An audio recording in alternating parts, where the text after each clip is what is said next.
Hi friends, എല്ലാവർക്കും എൻ്റെ വീഡിയോയിലേക്ക് സ്വാഗതം. നമ്മുടെ എല്ലാവരുടെയും ആഗ്രഹമാണ് നമ്മുടെ ഫേസ് നല്ല ക്ലിയർ ആയിരിക്കണമെന്നുള്ളത്. അതിനു വേണ്ടിയുള്ളൊരു പൊടിക്കൈയാണ് ഞാനിവിടെ പറഞ്ഞു തരുന്നത്. അതിനായി നമുക്ക് ആദ്യം കുറച്ച് പച്ചരി കുതിർക്കാൻ വെക്കണം. അതുപോലെ തന്നെ കുറച്ച് ഫ്ലാക്സ് സീഡും ചിയാ സീഡും വെള്ളത്തിൽ കുതിർക്കാൻ വെക്കണം.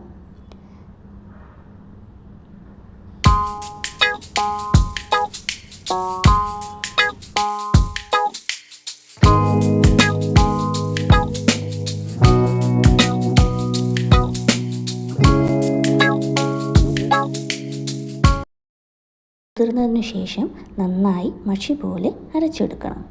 എന്നിട്ടിത് നമ്മുടെ ഫേസിൽ അപ്ലൈ ചെയ്ത് ഉണങ്ങിയതിന് ശേഷം കഴുകിക്കളയുക.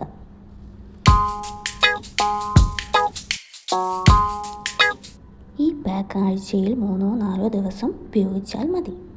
ആഴ്ചയിൽ 3-4 ദിവസം ഉപയോഗിക്കുമ്പോൾ തന്നെ നമുക്കൊരു ക്ലിയർ ഫേസ് കിട്ടുന്നതായിരിക്കും. Thank you for watching.